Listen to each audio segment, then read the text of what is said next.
இந்தியாவுக்கு வர்றப்போ the first year that I came, I put a lot of weight. Stress eating, I was very homesick, தனியாக இருந்தேன். நான் perform பண்ணுறப்போ that's when I started realizing, okay, you know, my body fitness is not the same. And I really struggled with the food as well.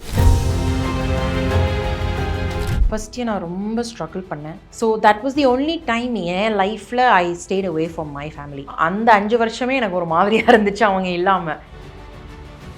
என்ன நடக்குதோ ஏது நடக்குதோ will handle பண்ணுவோம், deal பண்ணிடலாம் அப்படின்னு தான் நான் game. I think last year தான் ப்ராப்பராக ஐ ஃபெல்ட் லைக் ப்ராப்பராக நான் ஸ்டார்ட் ஃபோக்கஸிங் மியூசிக்கில். அப்படி தான் எனக்கு தோணுச்சு. was taking classes as well. அதுக்கு முன்னாடி நான் டீச் பண்ணதே இல்லை. ஷீ இஸ் லைக் ஓகே ஒரு வாட்டி ட்ரை பண்ணேன். அப்படி பண்ணி தான் நான் ஸ்டார்டட் ஒரு சூப்பர் சிங்கர் ட்ரெயினர் மாதிரி நான் என் ஜேர்னி ஸ்டார்ட் ஆச்சு. குட்டீஸுக்கு நான் பண்ணுறப்போ தே வர் ஸோ ஸ்வீட். அவங்க ஸ்டேஜ்லேயும் என்ன மென்ஷன் பண்ணாங்க. சம்மர் ஹாலிடேஸ் வந்தாச்சு, நம்ம ஜிடி ஹாலிடேஸும் வந்தாச்சு. GT holidays, South India's #1 travel brand. Periyar Maniammai Institute of Science and Technology, Tanjavur. Aerospace engineering with specialization in unmanned aerial vehicle. இனி வீட்லயே பானிபூரி செய்யலாம் எல்லாரும். ஆச்சி பானிபூரி கிட். புனியா, வணக்கம் வணக்கம் வணக்கம்.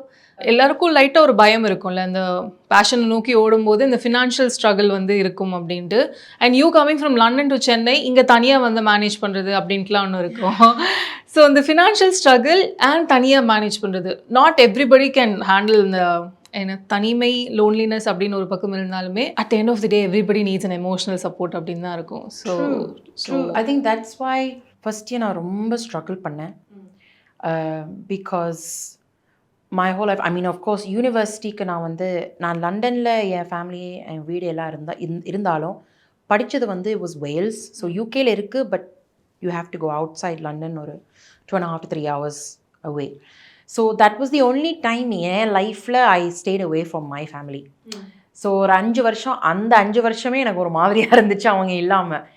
ஸோ இப்போ என் ஃபுல் ஃபேமிலி, என் எக்ஸிஸ்டிங் ஃப்ரெண்ட்ஸ், ஃபேமிலி எல்லோரும் அங்கே விட்டுட்டு இங்கே எப்படி வந்து ஐம் கோயிங், நான் அது யோசிக்கவே இல்லை. ஏன்னா நான்லாம் ரொம்ப ஓவர் திங்கர்னா. ஸோ நான் ரொம்ப ஓவர் திங்க் பண்ணால் நான் கடைசி வரைக்கும் நான் கிளம்ப மாட்டேன், அங்கேயே இருந்துருவேன் அப்படின்னு யோசிச்சு லிட்ரலி நான் ஜஸ்ட் ஒரு நாள் லைக் ஃப்ளைட்டை புக் பண்ணேன். ஐ ஹேட் நத்திங் சார்ட்டட் அவுட். இதெல்லாம் பார்க்குறவங்க ஒருத்தரும் பண்ணாதீங்க. Because normally like I'm a planar. நான் ரொம்ப பிளான் பண்ணுவேன். இப்படி பண்ணிட்டு இப்படி பண்ணேன், அப்படி தான் பண்ணணும். வென் யூ மூவிங் கண்ட்ரி அப்படி தான் பண்ணணும். பட் நான் வந்து I was putting it off. ஏன்னா I was like I want to leave the family, my way of life, London friends, family எல்லாரும். ஸோ அதான் one day I was like no, போதும், let's just go for it. என்ன நடக்குதோ ஏது நடக்குதோ will handle பண்ணுவோம், deal பண்ணிடலாம் அப்படின்னு தான் நான் came. So it was very difficult at the beginning. நான் தேங்க்ஃபுல்லி இங்கே வந்து எனக்கு உங்களோட டிஸ்டன்ட் கசின் இருக்காங்க. So she was very helpful, to help me out, settle in and stuff. But definitely அந்த ஹோம் சிக்னஸ் இருந்தது. It's a very different way of life. Anyone is been there, கண்டிப்பாக they will know. So அது just adapt to the way of life இருக்கிறதே நான் சொன்ன மாதிரி ஒரு வருஷம் இருந்துச்சு. And there were other things going on மியூசிக்கில் இருந்துட்டு I was doing that. But it was very difficult சொல்லுவேன்.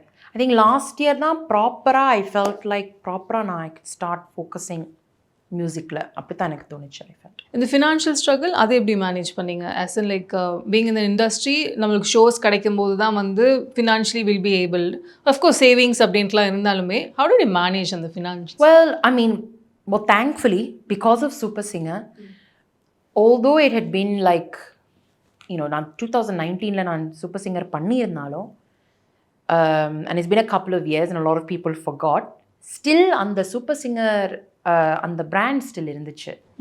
although I was out of the scene for a while, திருப்பி வர்றப்போ I was still there at least. நான் ஒரு super singer, அந்த சீசனில் ஒரு வெல் நோன் சூப்பர் சிங்கராக people still recognized me at least. So எனக்கு ஸ்டில் கொஞ்சம் ஷோஸ் கிடைச்சிச்சு. அண்ட் தென் ஆல்சோ வந்து I was taking classes as well. அது வந்து ஐ டென்ட் நோ எனக்கு டீச்சிங் அந்த மாதிரி வரும்னு எனக்கு தெரியல. பட் அந்த லாக்டவுன் டைமில் வந்து ஸோ சூப்பர் சிங்கர் அந்த டைம் வந்து மீடியா மேசன்ஸ் தான் பண்ணிட்டு இருந்தாங்க. அண்ட் மீடியம் மிஸ்ஸோட டைரக்டர் அவுஃபா மேம் வந்து அவங்க தான் ஒரு நாள் கால் பண்ணி சொன்னாங்க, வை டோன்ட் யூ ட்ரெயின் கண்டஸ்டன்ஸை ட்ரெயின் பண்ணலாம். அதுக்கு முன்னாடி நான் கொஞ்சம் கூட நினச்சி கூட பார்க்கல. லைக் நானா ட்ரெயின் பண்ணுறதா, ஐ டோன்ட் நோ, பிகாஸ் அதுக்கு முன்னாடி நான் டீச் பண்ணதே இல்லை. ஷீஸ் லைக் ஓகே, ஒரு வாட்டி ட்ரை பண்ணேன். அப்படி பண்ணி தான் நான் ஸ்டார்டட் ஒரு சூப்பர் சிங்கர் ட்ரெயினர் மாதிரி என் ஜேர்னி ஸ்டார்ட் ஆச்சு. அண்ட் தட் ஜேர்னி வந்து ஐ டென்ட் எக்ஸ்பெக்ட் இவ்வளோ தூரம் போகும்னு நான் எதிர்பார்க்கல. ஜூனியர்ஸுக்கும் பண்ணேன், சீனியர்ஸுக்கும் பண்ணேன். அண்ட் அந்த எக்ஸ்பீரியன்ஸ் ரொம்ப என்ஜாயபிளாக இருந்துச்சு. லைக் அவங்களுக்கு சொல்லிக் கொடுக்குறது மட்டும் இல்லை, நானும் I learn so much and I felt very connected. ஏன்னா அந்த டைம் நான் லாக்டவுனில் இருந்தேன் லண்டனில். எப்படி சொல்கிறது, எல்லாம் ஒரு 4 செவத்துக்குள்ள அப்படி இருந்து ரொம்ப லோவாக இருக்கிற டைமில் இந்த மாதிரி இது பண்ணுறப்போ it shaped me up. So ஒரு கொஞ்சம் பாசிட்டிவிட்டி இருந்துச்சு எனக்கு. So I was going in to that. Then அப்படியே போக போக தென் நிறைய பேர் வந்து என்னை மெசேஜ் பண்ணாங்க, ப்ளீஸ் எனக்கு ப்ரைவேட் கிளாஸஸ் பண்ணுங்க. அது நான் எதிர்பார்க்கல. பிகாஸ் ஐ திங்க் நான் ஃபர்ஸ்ட் சீசன் நான் ட்ரெயின் பண்ணது வந்து சீசன் 8 ஜூனியர்ஸ் பண்ணியிருந்தேன். அண்ட் என்னது சாம்பியன்ஸ் ஆஃப் சாம்பியன்ஸும் நான் பண்ணியிருந்தேன். பட் அதான் அந்த குட்டீஸுக்கு நான் பண்ணுறப்போ தே வர் ஸோ ஸ்வீட். அவங்க ஸ்டேஜ்லேயும் என்ன மென்ஷன் பண்ணாங்க. அண்ட் நான் அதெல்லாம் சொல்லணும்னு சொன்னேன், அவங்களா சொன்னாங்க. They were very sweet. So I think அவங்க மென்ஷன் பண்ணதுக்கப்புறம் தென் லாட் ஆஃப் பீப்புள் அதை பார்த்து தென் they messaged me saying, can you teach my kids? Or even adults அவங்க message பண்ணாங்க. So then I thought, okay, and it was still lockdown time in the time. So I thought, okay, எல்லாருக்கும் everyone was financially struggling அந்த டைம்ல. So okay, why not classes பண்ணலாமே, Zoom அந்த மாதிரி. So then that's how I started doing classes, and that actually helped கொஞ்சம் stable ஆகிறதுக்கு the classes really helped. We all know, I think நீங்கள் வந்து இன்னொரு இன்டர்வியூலையுமே யூ ஷேர் லைக் உங்களுக்கு அந்த கோவிட் பீரியட் வந்து இட் வாஸ் உங்களுக்கு வந்து ஒரு ஃபார்ச்சுனேட் திங் அப்படின்ற மாதிரி நீங்கள் சொல்லியிருந்தீங்க. Because you had to move on at one point of time. அது வேறு வழியே இல்லை அப்படின்னு இருக்கும்போது you kept yourself occupied அப்படின்ட்டு. Yes, like this, yeah. So இதெல்லாம் அப்படின்ட்டு ஒரு பக்கம் இருந்தாலுமே you were long lost somewhere அப்படின்னு தானே இருந்தது. லைக் பெருசாக வந்து வேர் இஸ் புண்ணியா அப்படின்ற அளவுக்கு தான் இருந்தது. But you came back, bounced back and here I am அப்படின்ற மாதிரி நீங்கள் சொன்னீங்க. பட் ஆனால் நீங்கள் when you were here I am அப்படின்னு இருக்கும்போது I could see it was not the old புண்ணியா அப்படின்னு மாதிரி தான் எனக்கு ஃபீல் ஆச்சு. நிறைய பேருக்கு வந்து கமெண்ட்ஸில் வந்து கேட்டுட்டு இருந்தாங்க, முன்ன மாதிரி இவங்க இல்லையே, நல்ல ஜோஷ் அப்படின்ட்டுலாம் இருந்துட்டு. அண்ட் ஆல்சோ யூ அப்படியா, எனக்கு கூட தெரியலையே. இல்ல ஒரு சில கமெண்ட்ஸ் நான் பார்த்தேன். இதேப்போ I mean like the comeback I'm talking about. எனக்கே தெரியல இது. Okay. And I think you had put on so much weight also அப்போ அந்த டைம்ல. அந்த எக்ஸாக்டா எந்த பீரியட் அப்படின்னு தெரியல. அப்போ என்னாச்சு இவங்களுக்கு அப்படின்ற மாதிரிலாம் வந்து நிறைய பேர் வந்து ஷேர் பண்ணிட்டு. புதுசா இருக்கு, இதெல்லாம் எனக்கு தெரியவே இல்லை. நீங்க எந்த டைம் சொல்றீங்க? நீங்க அது எக்ஸாக்ட் பீரியட் எனக்கு தெரியல. ஐ think you came for one reality ஷோல வரும்போது பார்ட்டிசிபேட் பண்ணும்போது அப்போ ஒரு சில பேர் வந்து காமெண்ட்ஸ்ல வந்து போட்டிருந்தாங்க, ஓ ஃபைனலி ஷீ இஸ் பேக் அப்படின்ற மாதிரி வந்து நிறைய பேர் காமெண்ட்ஸ்ல வந்து போட்டுட்டு இருந்தாங்க. ஸோ ஒரு பக்கம் ஐ திங்க் லாக்டவுன் முடிச்சதுக்கு அப்புறம், ஐ மீன் yeah, lockdown was finished. The first time I came back into TV was Super Singer 8 oda finale ku. They invited me and I went. And then but actually perform பண்ணது வந்து Super Singer 9 launchல தான் நான் perform பண்ணிருந்தேன். I think that was 2022 I think. Yeah. 2022 அன்னைக்கு நினைச்சேன். I don't know about நான் wait போட்டுட்டேன் அந்த மாதிரி எனக்கு தெரியல. I mean I'll be honest, நான் வந்து இந்தியாவுக்கு வர்றப்போ the first year that I came, I put a lot of weight. I don't know about 2022 என்ன நினச்சி எனக்கு தெரியல. But 2023 when I moved here, definitely I put a lot of weight because stress eating, I was very homesick, தனியாக இருந்தேன். Very normal thing I suppose. Okay. But அதுதான், well actually I say very normal thing. இங்க ஸ்விக்கின்னு ஒன்று கேள்விப்பட்டேன். ஒவ்வொரு நாளும் அப்படியே just 2 steps away tap பண்ணாலே அது வந்துருது வீட்டு வாசல். I'm like, this is amazing. And literally I put on so much weight like in such a small period of time that even my family when I went back to visit, they're like, என்னாச்சு உனக்கு எப்படி ஆயிட்ட? I'm like, wow, what happened? And then I realized, oh okay, I've been stress eating a lot. Then I had to cut it down and everything. So on the period I know that I put on weight. I don't know what happened 2022 though. But yeah, I think நான் அந்த வருஷம் தான் நான் சொல்ல வந்தேன்னு நினைக்கிறேன். But எனக்கு எக்ஸாக்டா பீரியட் தெரியல. பட் yeah, of course அந்த ஸ்ட்ரெஸ் ஈட்டிங் அதெல்லாம் ஒரு பக்கம் இருந்தாலுமே நீங்க ரியலைஸ் பண்ணிட்டு திரும்பி ஓகே நம்ம ரொம்ப ஸ்ட்ரெஸ் ஈட்டிங் பண்றோம் அப்படின்ற மாதிரி இருந்துட்டு யூ ஜஸ்ட் பவுன்ஸ் பேக்ல அந்த ரியலைசேஷன் எப்போ வந்தது உங்களுக்கே வந்து எக்ஸாக்டா ஒரு டேட் சொல்ல முடியாது. இல்ல இதான செனாரியோ கேக்குறேன். ஐ திங்க் பிகாஸ் இது டிபெண்ட்ஸ் ஆன் அந்த இண்டஸ்ட்ரியில் நாங்கள் இருக்கிற இண்டஸ்ட்ரியை பொறுத்து தான். இப்போ நான் வந்து இஃப் ஐ was still நான் மெடிசன் பண்ணிட்டு, I think medicine not a great example as well because but okay let's just say நான் வந்து ஸ்டில் நான் மெடிசன் பண்ணிட்டு இருக்கேன்னா, அந்த ஜாப்ல இருக்கிறேன்னா we'll still be, you know, how do we say, ஒரு we will be அந்த கான்ஸ்டண்ட்டாக நாங்கள் ஷிஃப்ட்ஸ் ஒர்க் பண்ணிட்டு இருப்போம், be going around அந்த ஒர்க்கில் நாங்கள் ஃபோக்கஸ் பண்ணிட்டு இருப்போம். திஸ் இஸ் அ கம்ப்ளீட்லி இப்போ music industries completely different and it's not like a regular 9 to 5 job னு சொல்ல முடியாது.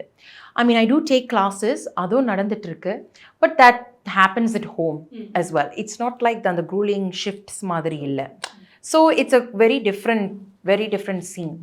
I think நான் வந்து ஷோஸில் நான் பெர்ஃபார்ம் பண்ணுறப்போ that's when I started realizing okay, you know, N body fitness is not the same as before and stuff, and I realized I had to do something to start எப்படி சொல்கிறது, I wanted to be a better performer, or a better singer and everything. And அதுக்கு வந்து at the end of the day ஒரு singer வந்து they are எப்படி சொல்கிறது, they use their entire bodies பாடுறப்போ.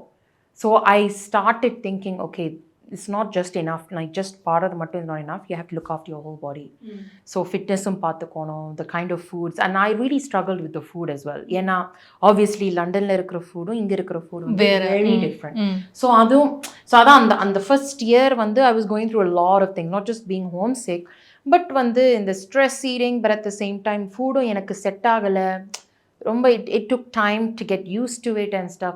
So அப்படியே ups and downs அந்த மாதிரி இருந்துச்சு. and என் பாடியும் the weather everything எல்லாத்தையும் சேர்த்து போட்டு ஆமா. so body was also struggling as well. so உண்மையா சொல்ல போனா I shouldn't really be surprised that I put weight on and then I was eating all this and stuff. so எல்லாம் அது ஒரு காம்பினேஷன் மாதிரி எஃபெக்ட் மாதிரி தான் நான் சொல்லுவேன். But I think இப்போ now I feel like your body is now used to this weather. I say used to, still getting used to, but எப்படி சொல்றது, I think recently நான் வந்து ஒரு ஷோக்கு நான் லண்டனுக்கு போயிருந்தேன். and it's very normal, like what I would consider normal weather அங்க. ஆனா சடனாக எனக்கு அது ரொம்ப குளிராக இருந்துச்சு. and எப்படி சொல்கிறது, ஏர் ரொம்ப ட்ரையாக இருந்துச்சு. and I was like முன்னாடி இதெல்லாம் நான் எனக்கு ஃபீல் பண்ணலையே, இப்போ ஏன் அந்த மாதிரி. தென் அங்கிருந்து இங்கே வந்ததுக்கு அப்புறம் தான் என் ஸ்கின், என் ஹேர் எல்லாம் I felt so much better. I'm like ஆஹா ஆமா மாறியாச்சு போல. so my body வந்து இப்போ now it is more attuned in the climate-க்கு. ஆமா இந்த tropical climate-க்கு இப்போ attuned ஆயிடுச்சு. and even food wise as well. so அப்படியே கொஞ்சமா it's my body is getting used to it. so I think உண்மையை சொல்ல போனால் I shouldn't be too shocked. ஏன்னா நீங்கள் யார் கேட்டாலும் who's shifted countries அவங்க they will say the same thing. இப்போ பக்கத்தில் இருக்கிற countries ஷிஃப்ட் பண்ணுறா பெரிய சேஞ்ச் தான், but they won't feel as much. எனக்கு physically, mentally, emotionally வந்து ஒரு பெரிய ஷிஃப்டாக இருந்துச்சு. right? so even my cousin who helped me move, அவங்க she was saying that you know you need to give it a few years. ஒரு ஃபுல்லாக ப்ராப்பராக இங்கே லிவ் பண்ணி ஒர்க் பண்ணி லைக் த்ரைவ் பண்ணுறதுக்கு you need to give it a few years. எனக்கு தான் பொறுமை இல்லை. I was like வந்த உடனே I should be ஒரு மாதம் that's it done அப்படின்னு ஒன்று நடக்கலை. But yeah that first year ரொம்ப கஷ்டப்பட்டேன் கண்டிப்பா. But ya I think you have tone down and you streamlined அப்படின்ட்டு நல்லாவே தெரியுது. yes so yeah stay blessed. thank you so much. thank you. Summer holidays வந்தாச்சு, நம்ம GT Holidays-உம் வந்தாச்சு. GT Holidays, South India's #1 travel brand. Periyar Maniammai Institute of Science and Technology, Tanjavur. Aerospace engineering with specialization in unmanned aerial vehicle. இனி வீட்லயே பானிபூரி செய்யலாம் எல்லாரும். ஆச்சி panipuri kit.